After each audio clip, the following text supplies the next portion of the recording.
You do not belong in any industry where you have to interact with people. Well, hello and welcome back to the channel. If this is your first time here, my name is Rita. I hope you guys are doing well. So today I am going to respond to an Amazon worker who went all the way off on a family because apparently their dog was loose and he sprayed the dog, and the owners were obviously freaking out. But I am willing to bet that this is in Wisconsin or at least some other upper Midwestern state. Maybe it's Minnesota. I think that a lot of issues could be solved if we took the time to read the room and just understand where we are. And I'm going to talk about why I'm saying that in a little bit. But first, without further ado, let's play this video, shall we? It should have been in the house. It was loose. Right. What the f*** do you got? Are you dumb? Hey, I don't need to be. Who the f***? Okay. Yep. So a lot of language being exchanged here. A lot of language coming from the Amazon driver. You can see his already his posture, leaning forward, defensive, aggressive. And I want you to take a look at the area that he's in right now with all the, this looks very, very much like my neighborhood. It's very quiet. He's yelling. You don't really hear a whole lot of stuff. You hear the family arguing with him. But let's continue. Let's continue. Are you? Who the f*** are you? You don't need to be talking to people like this. What you saying? You don't need to be talking to people Well, like then, this. who are you? Who are you? Can you just tell me what you sprayed on her, though? Because I can smell something. I just want to know what it is so it doesn't hurt my dog. Well, your dog shouldn't be loose. What did you spray on? Your dog shouldn't be loose. That's all for it. It should have been in the house. It should have been in the house. It should have been in the house. What do y'all not understand about leaving a dog just loose on the yard? Okay, he keeps repeating, your dog shouldn't have been loose. I'll use my neighborhood as an example because it's pretty emblematic, I think, of many neighborhoods in the Midwest. Or like once you get outside of cities and stuff like that. It's a very high trust culture here. And by high trust, I mean, people don't lock their dogs up on leashes often, unless you have an unfriendly dog. People are pretty good. People will keep their dog, away. But most dogs are kind of just laying around, pretty well behaved, laying around in their yards, really like to play with people. Really, sometimes they get overly excited, but vicious dogs, like if you grew up in the city, then you're used to vicious dogs. And often this comes from fear. A lot of animals, if we're being real about it, in the hood are very much mistreated. They're used for fighting and as watchdogs, and that's it. They're very much mistreated. So they often are very fearful and will attack you. So this driver was probably okay. I'm just going to put it out here. A lot of Black people, unless you're like a dog lover, but most Black people are afraid of loose dogs because I think of this mindset of dogs attacking or being really vicious. There's a huge cultural dynamic going on here. In this area, this type of area, dogs, not that they're just on the loose. You have a dog that just kind of moseys around the yard. We have cats who are indoor, outdoor. Cats have a great time. They travel through our backyard. I have one, I think he's a stray. My neighbors have been feeding him for 2 years and he's living his best life. I put a house on my porch for him and I put food and water in there. He goes in there and he frolics with the other cats. That's the type of community it is. Areas like this.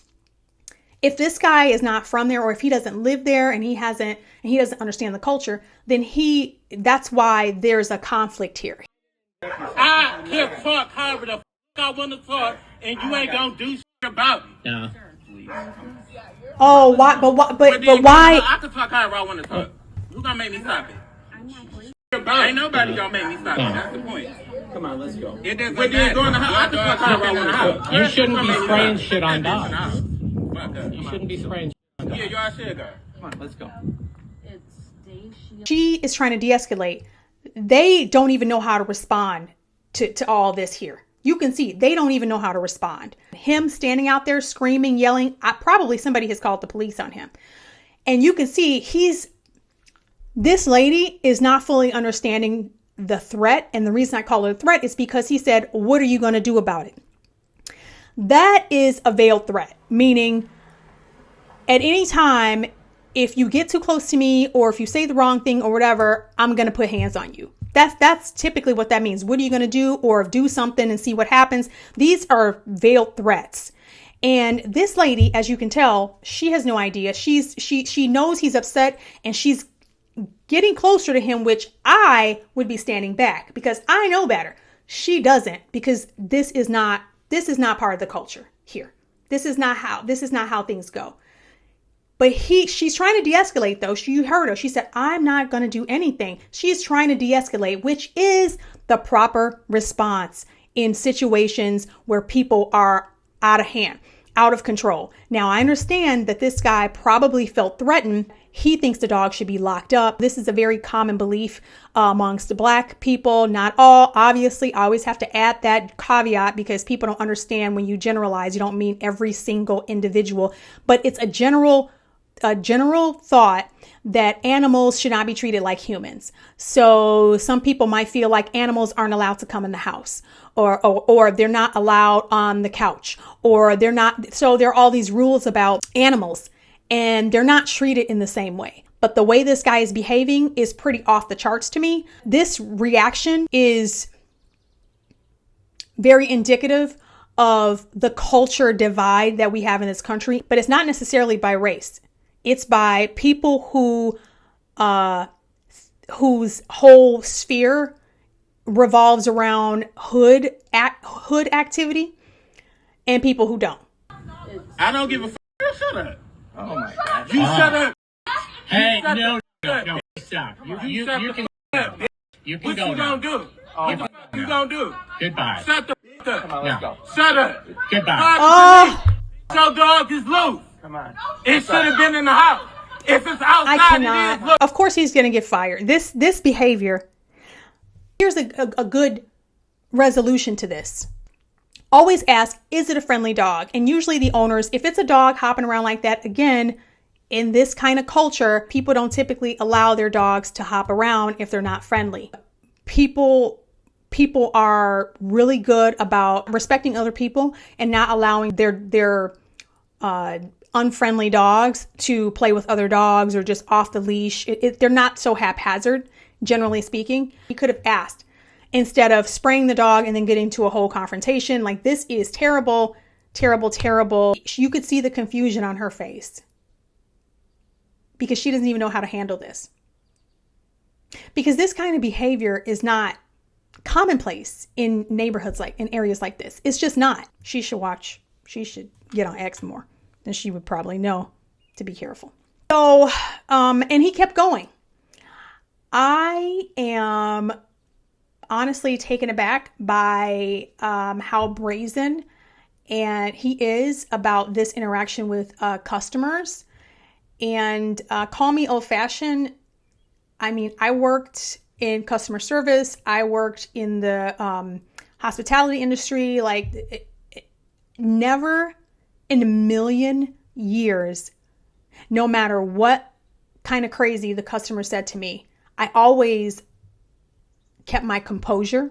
And I'm not patting myself on the back. I'm just saying that is the expectation when you are in the business of dealing with people. That should always be your go-to. De-escalation and keeping your composure. People are paying for a product. People are paying for a service. That is what it is. And you should be trying to give them and honor what they have paid for. If this is not you, you do not belong in any industry where you have to interact with people. I don't know what you're going to do, but this is a bad industry for you. This guy, there was a better way to deal with the situation.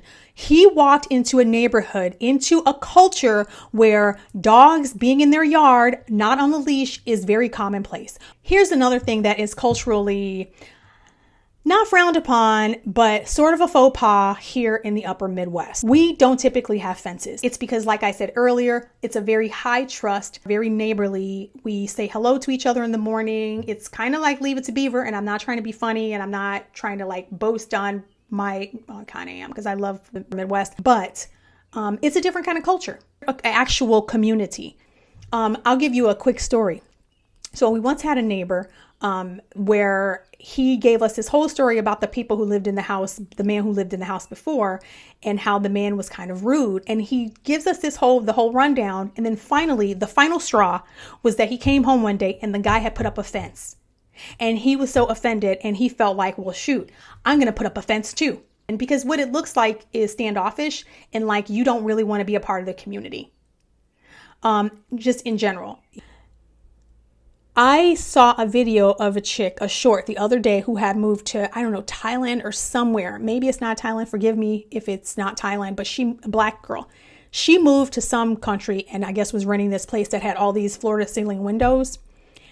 And her short was, I'm so glad I'm moving out of this place. She did like this reenactment of people just walking up to her window and staring, like peering in like this into her window. And she thought it was odd. But why is that? It's because she is used to a certain standard and it was mind blowing to her. Well, yeah, because it's a different culture.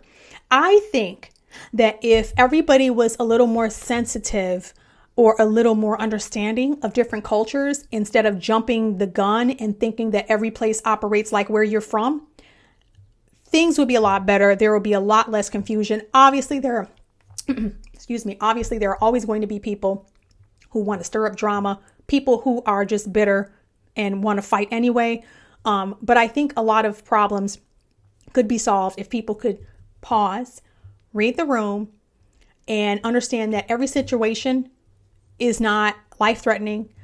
Most situations do not require you to put hands on people, for you to spray people with stuff, for you to just completely cut up. Now, maybe he was acting out of fear, so I want to give him the benefit of the doubt. But that this going back and forth with the customers, that's a bad look. Makes me think that this guy is just like this all the time. Let me know what you guys think in the comments. Do you think he acted appropriately, or do you think who was in the wrong, who was in the right? Let me know in the comments. Until next time, ciao. God bless.